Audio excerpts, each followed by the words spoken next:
Wala ba tayo birthday na ning Pebrero 2? Kung wala, ako'y moangkon nga na ako'y birthday sa Pebrero. Balik ni mo, Presider. Dos rin sa ato, Pastor, pero tres na sa Pilipinas. Na? O, tres na sa Pilipinas. Time pa. Dari sa ato, dos. Ay mo binuag og tres na sa Pilipinas na ba ko'y Tres Pastor, sa hapon pa to, Pastor. Tres dari sa Pilipinas ron. Sabat lesson ka. Ay, salamat. Buntag, Pastor, tres sa buntag. Palitan ning tiguang na tao'y nakulbaan ko nga. Wa man ko kibalo po do. Sige, atong ihatag sa atong panalanggang Presider. Okay, daghang kay salamat, Pastor, sa nindot kayo nato karon nga paghisgot alang sa teksto nga ato karon kaning gisgutan, no? Salamat kayo sa nindot ninyo nga mga ideya o nga pagpadasig usab sa ato nga pag-alagad. Okay. Di nato lang ngayon. Kaya ang panahon nagdagan, ang oras di ay dili panahon, ang oras nagdagan. Ihatag nato ang atong special song kan Elder Joel Napigkit. Brother Joel. Okay, Elder Boy, salamat. Thank you, Elder. Akong kanta na ison, it's step by take.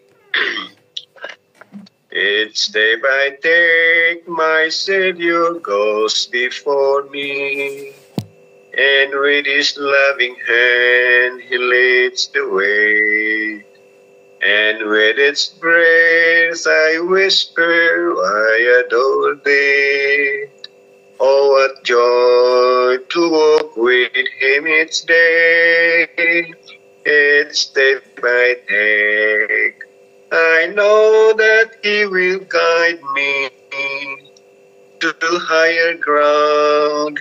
He ever leads me on, until someday the last step will be taken. It's day by day, just leads me closer home. I trust in God, no matter come what may, for life eternal.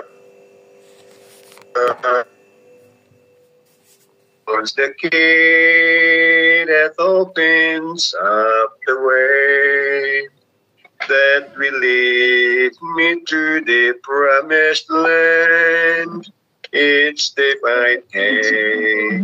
I know that You will guide me to higher ground. He ever leads me on, until someday the last step will be taken. It's day by day, just leads me closer home. It's day by day, just leads me closer home. Back to you, Presider. Amen. Daghang kay salamat, Brother Joel. Okay. Di nato langanon sa nindot ni mga mensahe sa awit, no? Ato dahil sunod, ang atong speaker, Sister Elder Lepelin Valdez. Ang iyang title sa atong speaker, Heart of God. Makita sa 1 Samuel 13:14. Sister, akong basahon o ikaw ang mabasa? Okay. Okay, akong basahon para nga masabtan po nato, no? 1 Samuel 13:14 nag-ingon dinhi, apan karon ang imong ginharian dili magapadayon. Si Hiuba nangita alang kaniya og usa ka tawo nga uyon sa iyang kaugalingon kasing-kasing, og si Hiuba nagtudlo kaniya aron mahimong prinsipi ibabaw sa iyang katawhan. Tungod kay ikaw wala magbantay sumala sa gisugo ni Hiuba kanimo.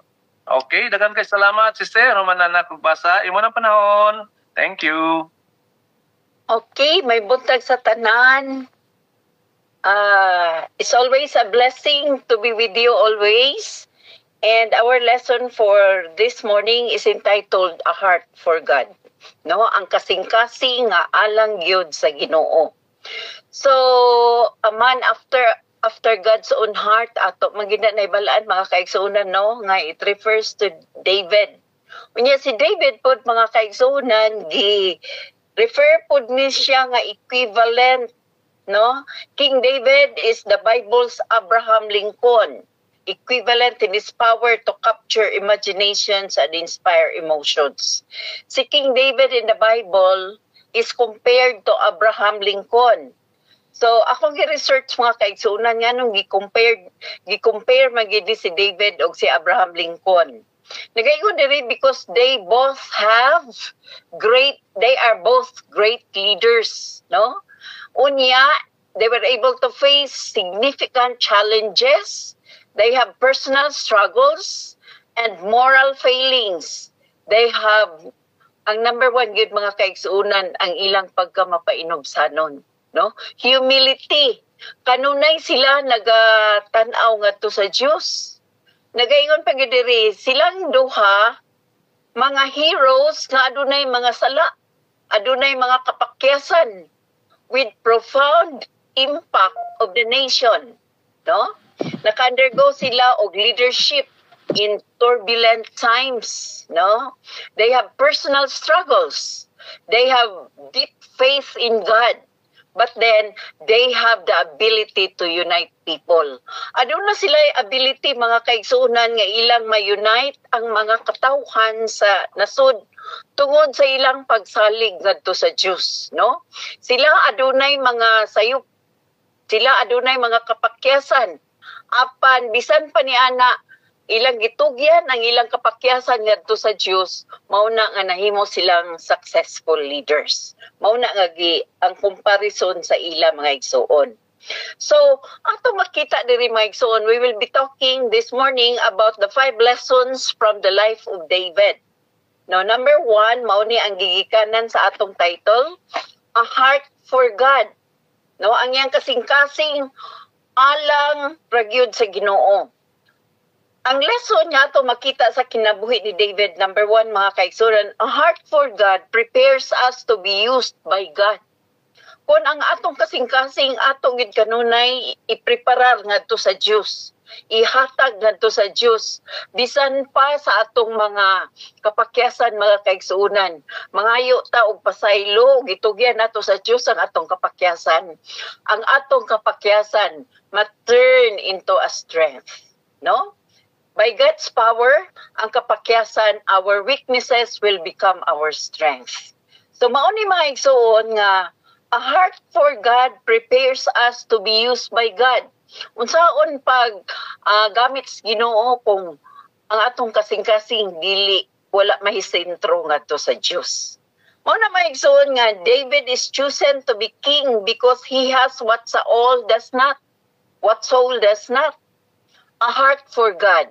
So unsa kuno ang wala kang Saul mga kaigsuunan? A heart for God. Sa primero, epektibo kay si Saul mga kaigsuunan. Naa siya courage, naa siya generosity alang sa mga katawhan as king. Pero sa kadugayan as time passes by, na overcome ang iyang courage and generosity with pride and arrogance. No? Kung di gyud nato mabantayan ang atong mga kasing-kasing mga igsuon, delikado kay ma-overcome gyud ta sa pride and arrogance. Unya tungod kay na-overcome ta sa pride and arrogance, mahimutang disobedient, no? Mahimutang mosalig rata sa atong kaugalingon ug dili na sa Dios. So mao na ang usa ka requirement sa usa ka leader mga kaigsuonan, no? Humility, kanunay naging-connect ngadto sa Dios. A heart for God, no? So ngayon diri God tells Samuel not to focus kay gisultihan man si Samuel nga kinahanglan iyang i-anoint ang new king of Israel nga mao si David. Unya giingnan ni sa Diyos si Samuel, do not focus on physical prowess. Ayaw ko nung pag-focus sa physical nga gahom. Do not look on his appearance or on his height of his stature because I have rejected him. For the Lord sees not as man sees. Man looks on the outward appearance, but the Lord looks on the heart. So, importante yun mga kaigsunan, no? Ang atong kasing-kasing, kanunay hinlo. Tungod kay, ang Diyos nagatanaw kanunay sa atong kasing-kasing. Dili sa mga achievements na ito mga kaigsunan. Dili kay kini, ako ni siyang pilion nga hari tungod kay luag kay higbasakan. No? Taas kay ni siya granggo. Ako ni siyang pilion nga leader. No, dili mga kaigsuunan. Unsa ko no? The Lord sees not as man sees. Man looks at the outward appearance, but the Lord looks on the heart. David's heart for God prepares him to be used by God. So if we want to be used by God, kanunay gyud nato nga kuanon ang atong kasing-kasing mga kaigsunan, no? Lantaw nato kanunay ang atong kasing-kasing. Please be careful with your heart. Munang giingon sa kanta mga kaigsunan. Wala siya. Kung mag-apply tas Ginoo mayon ta nga, Lord, himo ako nga tigulang sa iglesia. Lord, himo ako nga leader sa elders diri sa among association. No. Kay tungod ni Ana, ang Diyos wala magatanaw sa atong mga resume. Wala siya magatanaw sa atong mga kining unsa ni educational attainment. Wala siya magatanaw sa atong mga source sa garbo. Nga mao ang atong mga possessions, mga cars, mga unsa pa na diha. God does not look at our impressive resumes, but He looks at the heart, no? So mao na mga kaigsuunan, a heart for God prepares us to be used by God. So ato nang timan-an mga kaigsuunan, no? Sa ato nang nahibalaan nga si Saul wala gyud siya makabantay. Nga ang iya dayang pride ug ang iyang arrogance nagatubo samtang siya nagaserbisyo sa nasod mga igsuon.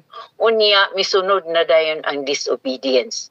Kung ang atong kasing-kasing dili nato limpyuhan, dili nato librehon sa tanan nga mga kadautan ni ining kalibutan na mga kaigsunan, motubo gyud ang disobedience through pride and arrogance. So ikaduha mga kaigsunan, the Spirit of God equips us to do the will of God. The Spirit of God. So maugid na nga importante na mga kaigsunan, sige gyud nato madunggon nga papuy-on nato ang balang espiritu sa atong kasing-kasing, no? The lives of David and Saul make it crystal clear that if we want to do God's will, we must be filled with the Holy Spirit. Although Saul has filled with the Holy Spirit, but actually prophesied early in his public life, his disobedience causes the Spirit to depart from him and instead rush upon David. No? So, nagaingon diri ang 1 Samuel 16:13-14, ang balang espiritu mihawa diya kaniya tungod sa iyang arrogance and pride, tungod sa iyang disobedience, ug kini miadto kang David. Nagaingon diri mga kaigsunan, without the Spirit, we are powerless to fulfill the role to which God has called us. The Spirit enables us to obey God. Wala gay lain nga mag-encourage ka nato, hatag ka nato og gahom nga mag-obey sa Ginoo mga kaigsunan kundi ang balang espiritu. The Bible assures us that if we walk by Spirit, so unsa ang key mga kaigsunan? Walk by Spirit. If we walk by Spirit, we won't gratify the desires of the flesh. So, mauni mga kaigsunan, no, ang importansya sa balang espiritu, di nato mapatughan ang atong mga personal nga handom, ang handom sa atong mga unod, di nato mapatughan tungod kay naa ang balang espiritu nga nagakontrol sa atong kasing-kasing mga igsoon. So the Spirit's presence in us results in fruit which makes us effective in the ministry. No? We will not be effective in the ministry mga kaigsuunan kung wala ang balang espiritu, kung wala ang gugma, ang fruit of the Spirit, wala ang gugma, ang kalipay, ang kalinaw, wala ang pasensya, ang kaaghop, kamabungahon, o pagkamatarunganon, gentleness and self-control. So kung wala na mga kaigsuunan, we will not be effective in the work of God. Munang usahay mo ingon ta nga, unsa man ni si pastor nga murag makaingana ta ba? Kay ngano day mga kaigsuonan, minus ang pag-walk by the Spirit. No? So, maong gina ang importansya. The Spirit of God equips us to do the will of God. So, unsa ka itong primero mga kaigsuonan? A heart for God prepares us to be used by God.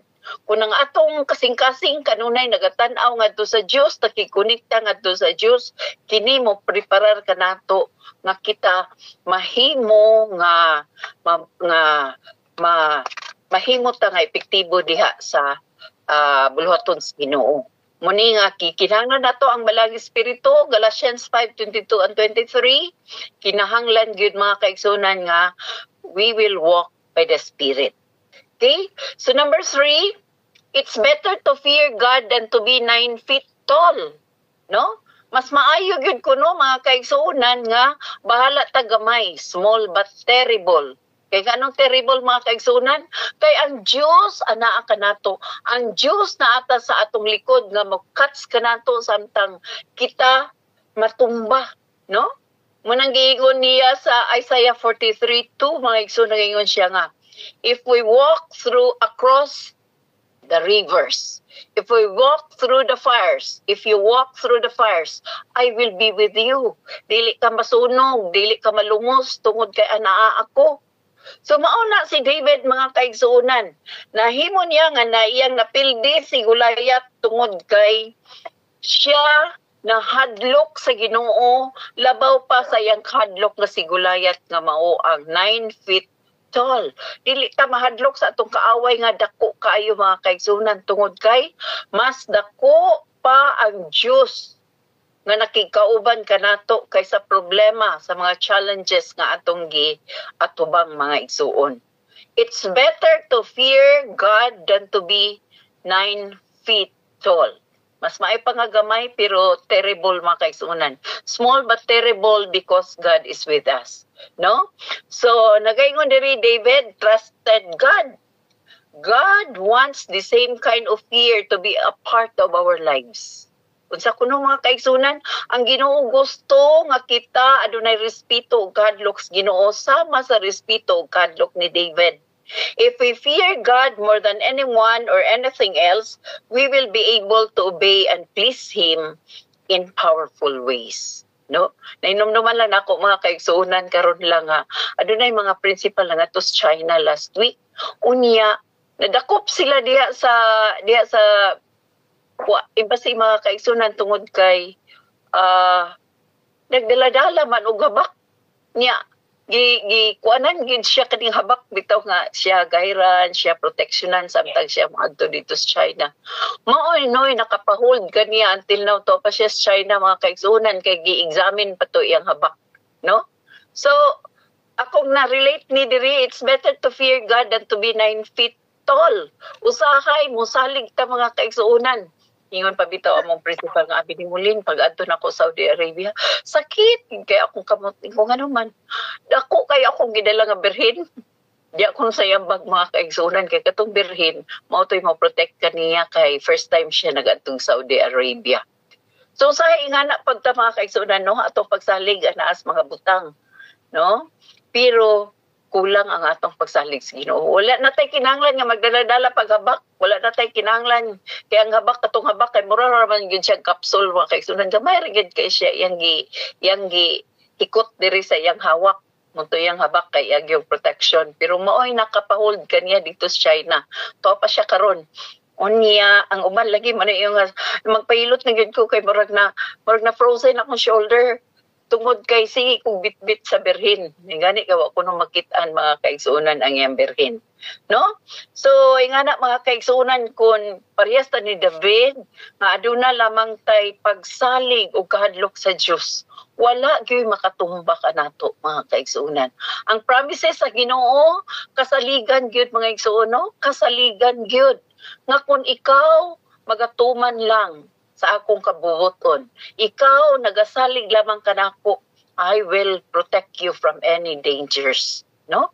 Pagkalami, mga kaigsuonan mo ng kanunay kung gidagihuptan.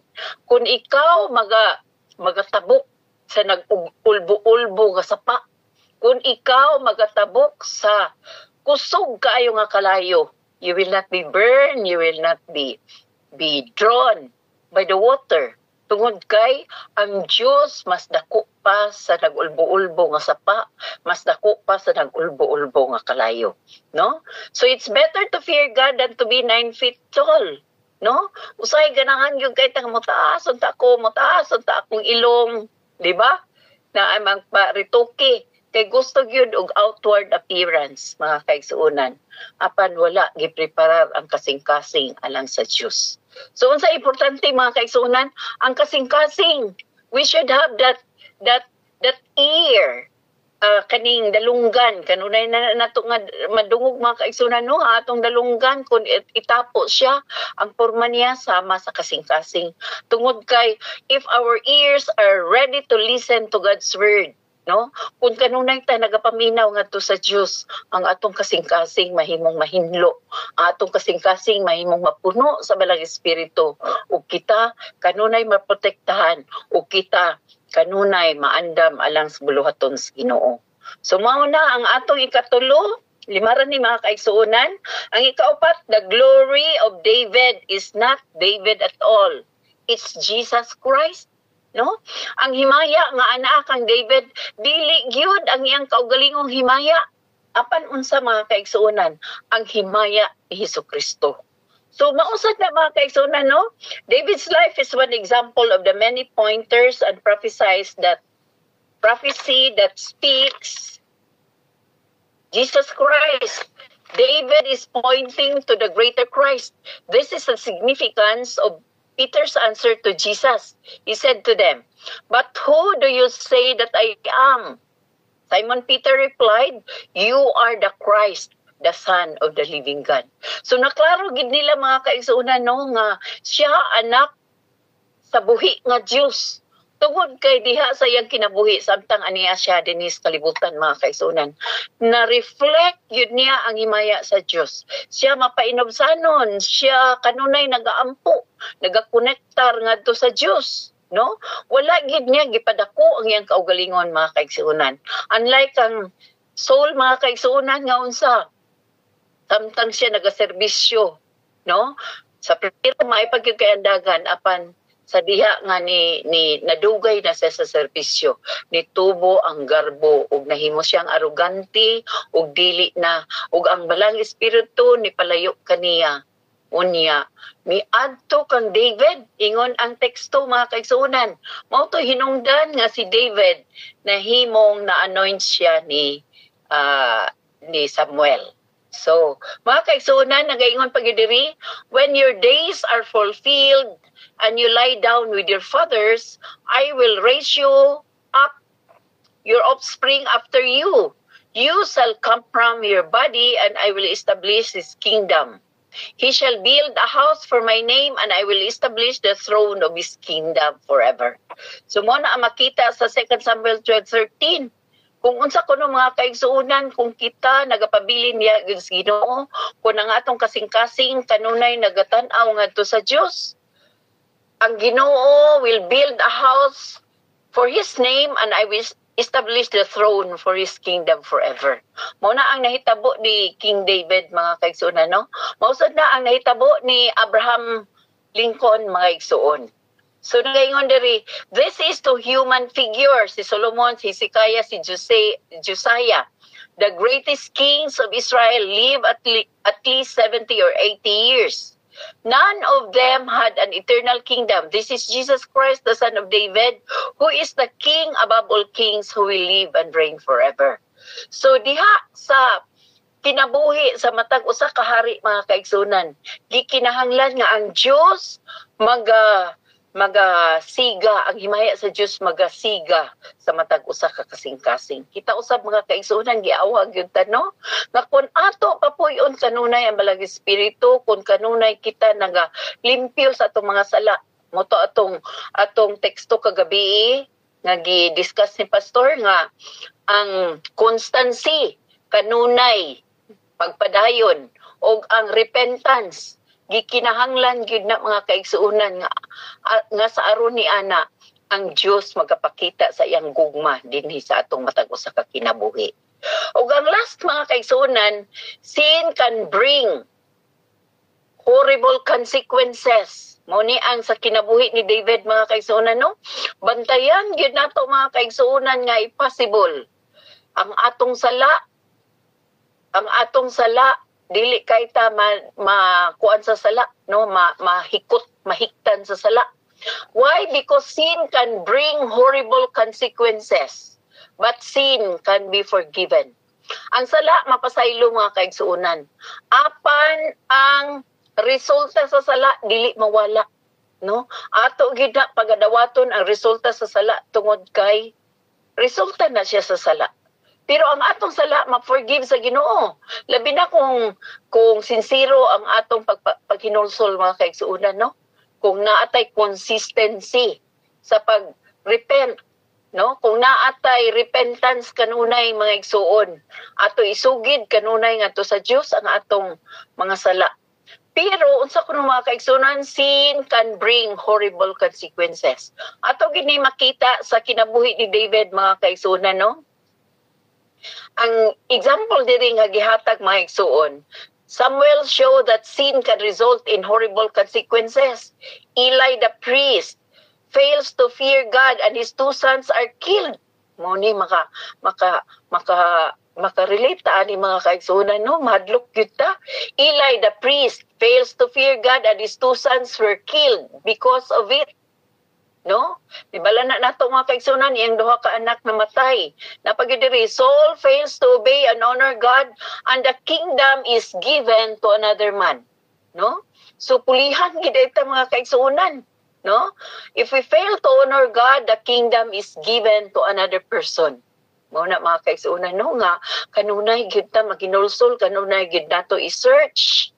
Magsama kita ni David mga kaigsuonan nga naingon nga, search me O God and know myself to thee, no?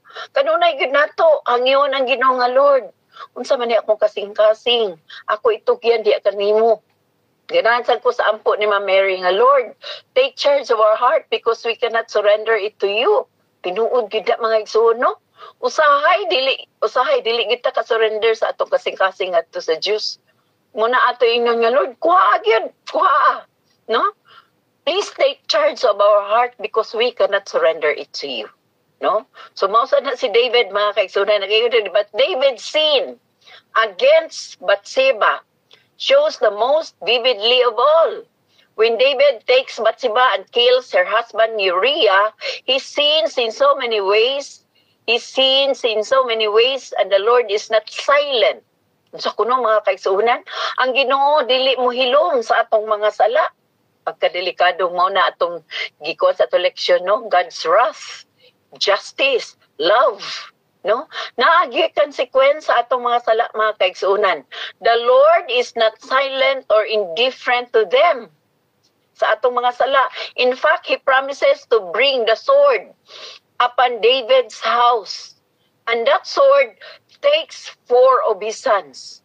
Sa kuno, kadto nga sword mga kaigsuonan, maoy nakapatay sa iyang 4 ka sala. Mao to ang bayad sa iyang sala.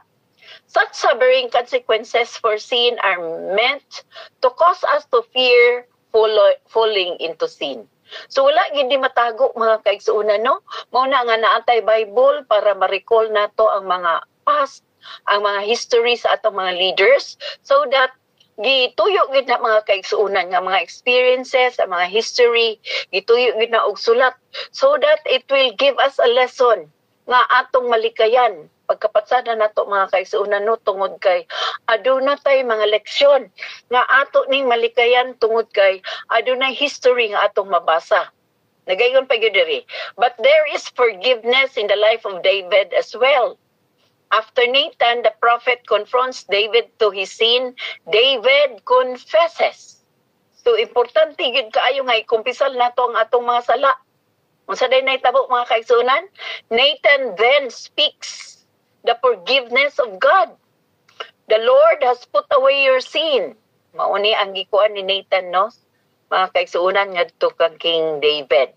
The Lord has put away your sin. You shall not die. no? Tungod kay ang gugma sa Dios nagapasensya pag yun. Ang gugma sa Dios iya pag yung sama sa garter mga kaigsuonan or guma nga pwede pag yun na niya i-stretch out, no?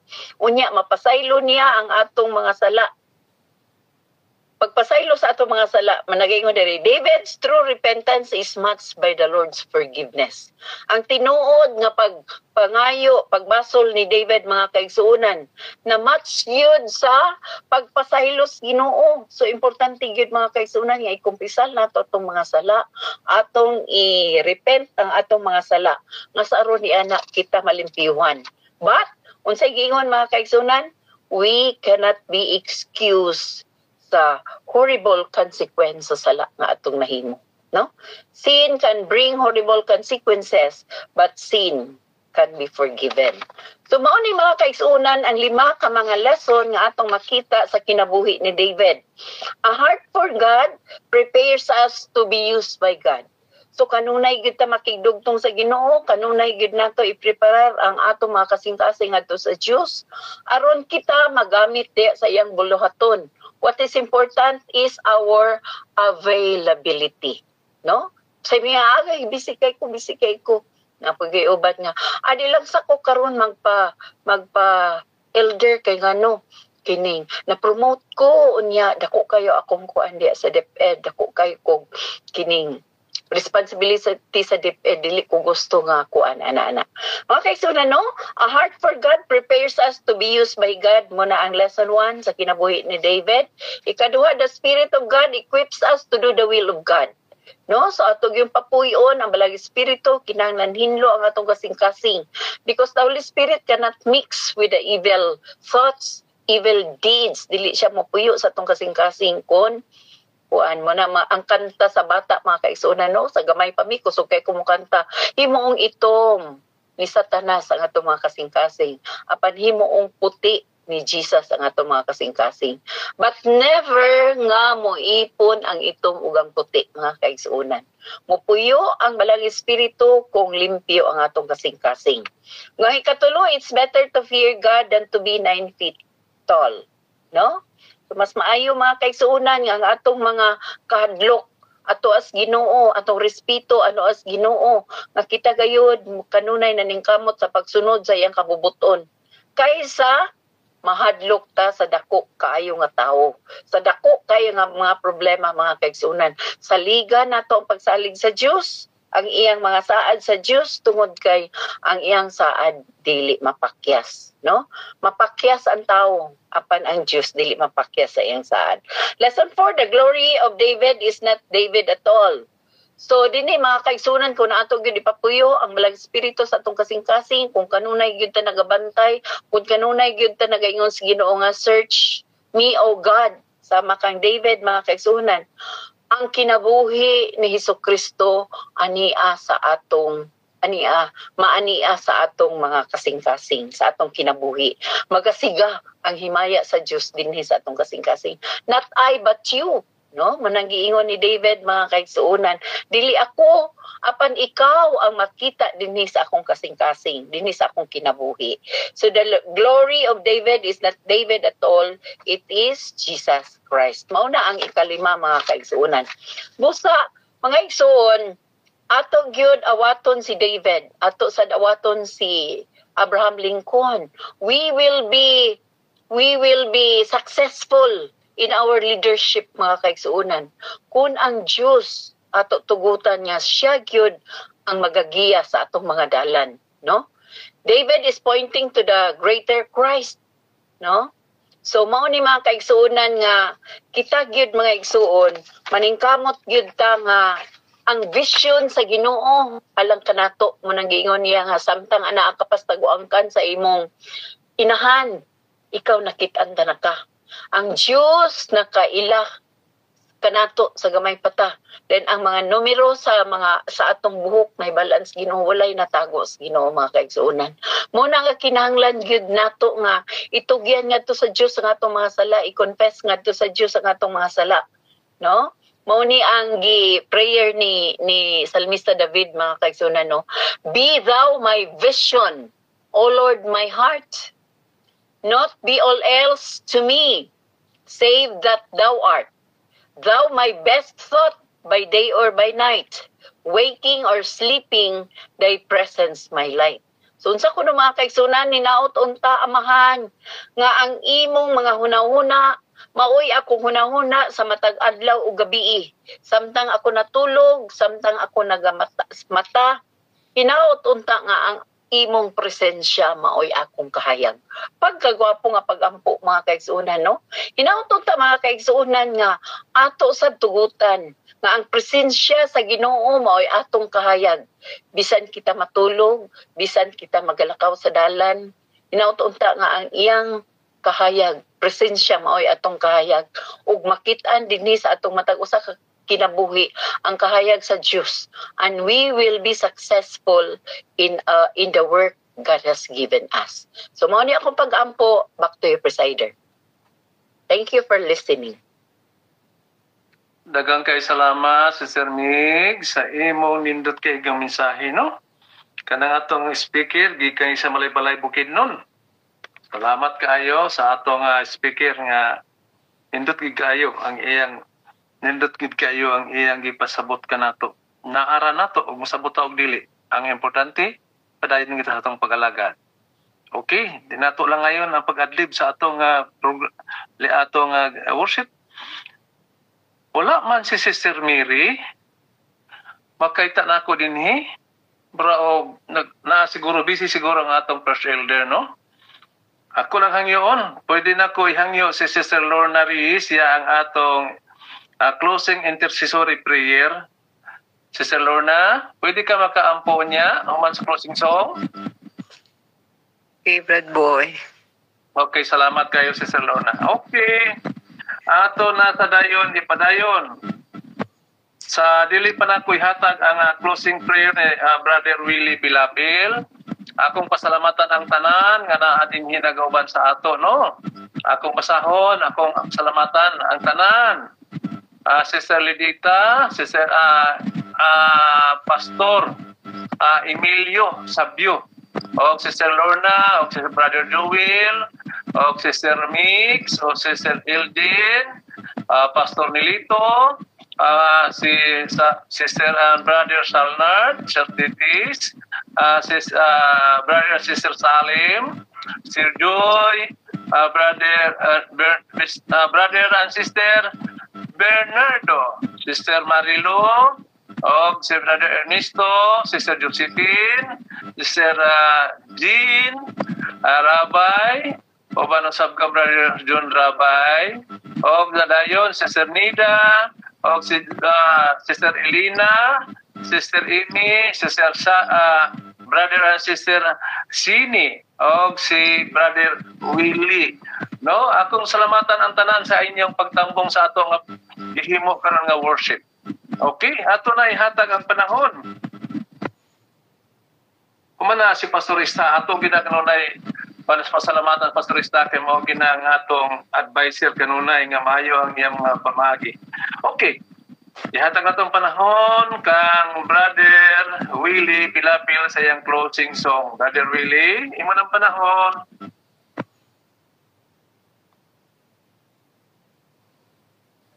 Brother Willie.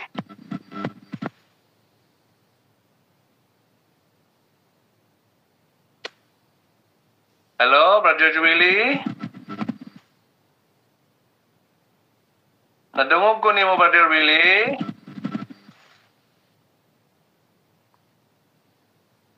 Maraog wala magyud tingali, no? Murag wala gyud. So, ato lang siguro ihatag sa lain. Sorry kayo, Brother Willie. Wa magig ka makatubag. Basig na siguro ka nag-travel o nagbiyahe o nakatulog ko baka hinoon kay kadlawon pa man din sa Pilipinas. Ako hangyoon po dayon nga ipaliw commute sa inyong phone kay murag na ay nagdingog hagasas, no? O wala man gyud. Pwede na ako ihatag sa lain. Pastor, pwede may pagtugot din mo, Pastor, nga ihatag na ko ang panahon sa imo, Pastor? Closing song? Isa nga pastor. Pastorista? Pastorista? Oy, palangga bagyo kay ko nimo uy. Oo. Basta ka mga gwapo pastor palanggaon man gyud na. Ginikanan nga mga buutan palanggaon gyud na sa mga anak. Okay pastor, salamat pastor sa imong panahon pag closing song. Basta lang gini akong silingan sa Oklahoma. Okay. Lamig tong message ni Ma'am Lynn oy. Sama akong pangitaw na niya. Okay. Wala kay mahimog wala ang Ginoo sa atong kinabuhi. Amen pastor, amen. Na nga, magniyo na to nga. Kanunay ang Ginoo na sa atong kinabuhi. Kanunay na to ang Diyos Amahan nga ang anak ihatag niya kanato.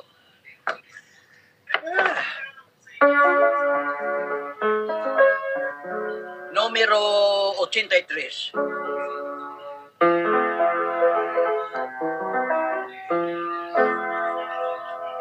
Ihatag si Jesus nako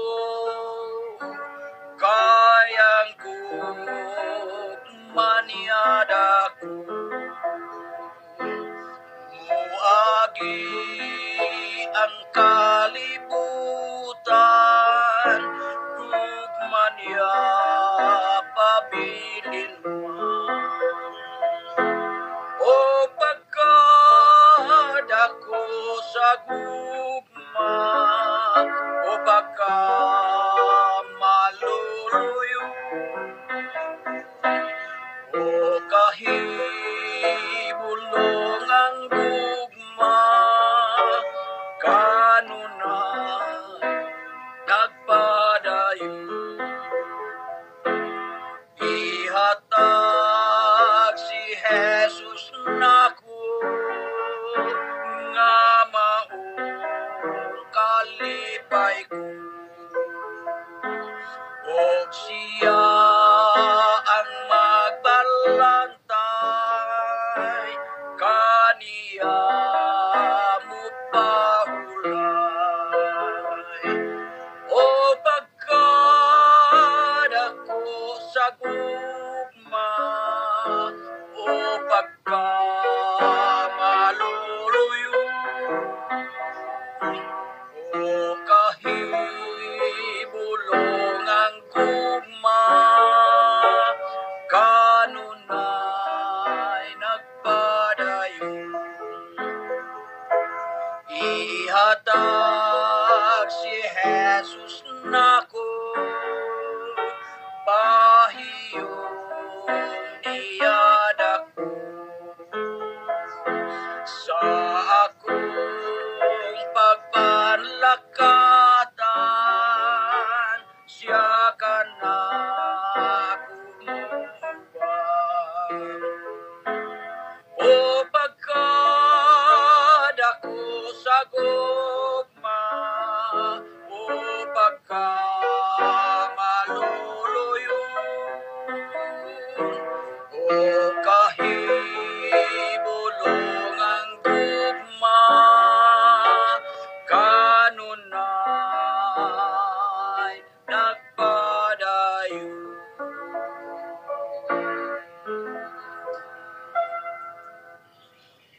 Oy, Kay salamat pastor. Mao nang ay katingala nga nung ikaw akong gipakanta kay request ni sa akong misis nga si pastor kanta. Kay gimingaw ko na siya sa imong tingog pastor. Nagkatawa siya ni pastor oh. Si Merly. Okay. Nagkasalamat sa tanan nato nga mga participants. Okay, ako na dayon pod ihatag ang panahon sa atong closing intercessory prayer. Na sister, kay wala man si Sister Mary, nangambusta diri kang Sister Lorna Reyes. Sister, imo na ang panahon sa ato nga closing intercessory prayer.